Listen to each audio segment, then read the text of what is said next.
I tried. I tried to give Jason Whitlock the benefit over doubt, but he's now grouped in with the other fucking goofy black conservatives. Maj Toure here, y'all. We're going to talk about this real briefly. I saw Jason Whitlock over the last few days continue to fucking be wrong and wrong and wrong around this Austin Metcalf, Karmelo Anthony situation. Now, for those of you that don't know, I've been on Jason Whitlock's show a bunch of times. I'm not knocking him as a human, but he's 1,000% wrong, and he tap dancing right here. Now, this was me trying to extend the olive branch of peace. You know, we have mutual friends. Shamika Michelle's on the show over there. You know, he told her when she had the Black Guns Matter hoodie on that, yeah, I like Maj, but I keep my distance. Now I totally understand why you keep your fucking distance from me. These people that identify as conservative or Republican name only in the pundit space definitely should stay the fuck away from me. You're going to stay the fuck away from me because I'm principled, and when you start doing goofy shit, I start calling goofy shit. And this is 1,000, the same energy that I gave. I initially had respect for Brandon Tatum, but as more and more time went on, I started to watch him just saying the most stupid shit.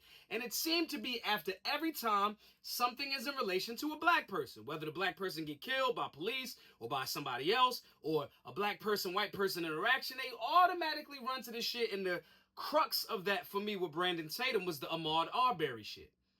I watched these same people jump out there and say Ahmaud Arbery was stealing, proven to not be true. Ahmaud Arbery probably deserved it. He wasn't jogging. Everything to fucking dick ride the state. And the same situation is happening with white, Latin, black, everything in between, so-called conservatives in the media space. And Jason has officially jumped ship in my view, because a lot of y'all think he already was there, but I was being respectful.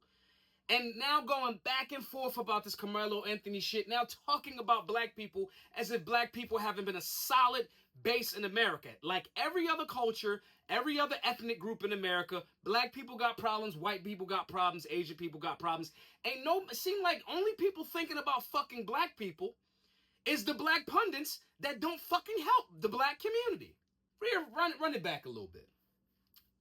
Week ago, maybe a week and some change ago, the other goofball, Nick Fuentes, calls out Jason Whitlock. He says, you're a token. You're this, you're that. And that's ironic to me because the wannabe white supremacist gay Mexican is calling the black dude a token. I find the irony of that ain't lost on me. That's funny. But did he go hard at Nick Fuentes? No. Do you know why? Because I was like, oh, Jason about to go scorched earth on him. No, he didn't. Because Whitlock and Nick Fuentes share a base.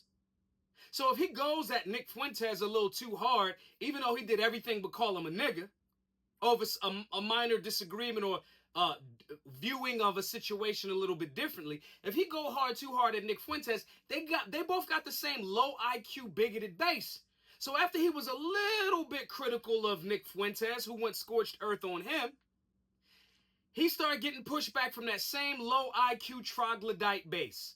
So what does he do? Oh, I got to start talking about black people again. I got to get them numbers up. I don't know how long his contract is with Outkick or Blaze or whoever he with, but it looked like somebody trying to run the numbers up right before their contract is about to be over so they can get a re-up on the contract or somebody else picks them up. And some of the fastest ways to do that is to be disrespectful to black Americans while pretending like you fucking conservatives. And there was some truth to what Nick Fuentes said because I've watched all of these motherfucking donkeys do this shit. They jump out there and they go, let's attack the black people. Let's be the mouthpiece for low IQ, low information voter, troglodyte white people, not good solid white people, hard-working white people. They do that shit.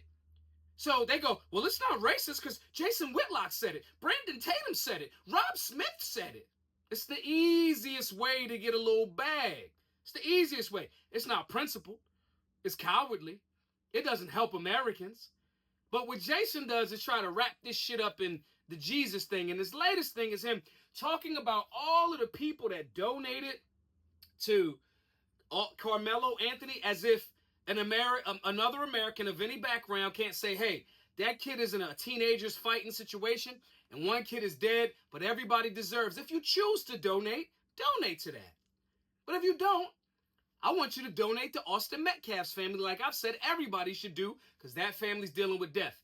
But he's not talking about that. He's not talking about Austin Metcalf, generally, as much as he's talking about the disrespecting the so-called black people. So he then goes to say, oh, I think the bad tippers, low-key saying that black people don't tip, which has been debunked. Oh, I think the low tippers, you got me messed up if you think I believe that these low tipping dog whistle type goofy shit. And I hate phrases like that. But says that and packages as if, oh, I refuse to believe that. Then doubles down and says, oh no, he must be backed by some powerful people, because he could have they can get loans out against the money in an account, and then he's backed by some very powerful types. Jason, that's fucking stupid. It's stupid based on the fact that the founder and the person that's the head man in charge over at Give Go, Jacob Wells, explained they haven't taken any of the money. They haven't bought a house. They haven't bought a $150,000 Escalade. None of that. None of that's happened. But you don't want to listen to the founder. So let's look at the math. Here's the math. As of today, $458,432 was raised for Karmelo Anthony. In Give Go, it shows you exactly how many donors there are. It shows you how many donors there were and what each one donated. Then it shows you who were the top donors. As of now, 13,569 people donated. The top donation is only $3,000. George Soros ain't dishing out no $3,000. So this fucking conspiracy theory type of energy, without the intelligence of, oh, it's some people backing him. That's yet again the fucking pander to this QAnon type of energy, low IQ type of following that you got.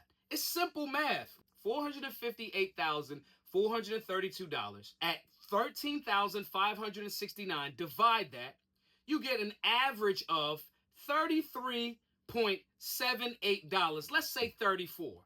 So on average, those donors are giving $34, which is not Soros-backed money. Powerful people. It's not. It's Americans that say something fucked up happened, and for whatever their reason is. I'm not their dad. I don't got to ask them their reasons. And this is not about saying, oh, we're celebrating that the black kid killed the white kid. That's a dumbass narrative. You're not even respecting the father's wishes. The father of Austin Metcalf said, please don't make this about race. They're not even covering the story from the perspective of, let's get all of the support that we can get to Austin Metcalf. Talking about the Jasons, talking about all of them, that tribe. You should be putting that much energy into saying, yes, we need to get behind Austin Metcalf's family. We need $10 million, because even that won't bring their child back, but it'll ease their legal issues. They'll ease their family lifestyle, all of that. But that's not what y'all saying. You're saying that the blacks that don't tip, there's no reason to even fucking do that. It's none. And the math exposes you. I've ran a Give Go page for 4 or 5 years now. So as soon as I saw this, I was like, this is cap. This is stupid. It's the math is right there. 13,569 donors, 458,432 donations, $34 on average per. Not listening to the founder of the actual platform saying they haven't spent any of the money, and then going an extra step and going, but they could get loans against that money.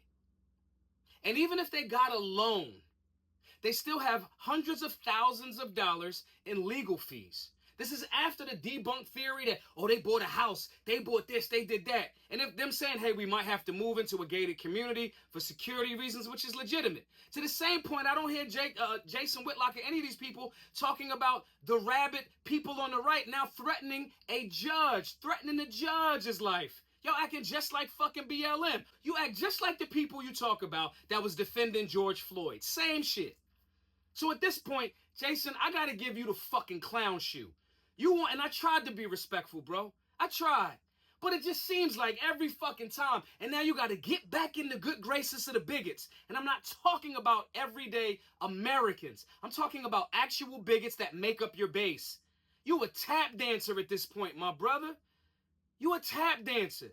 Stop.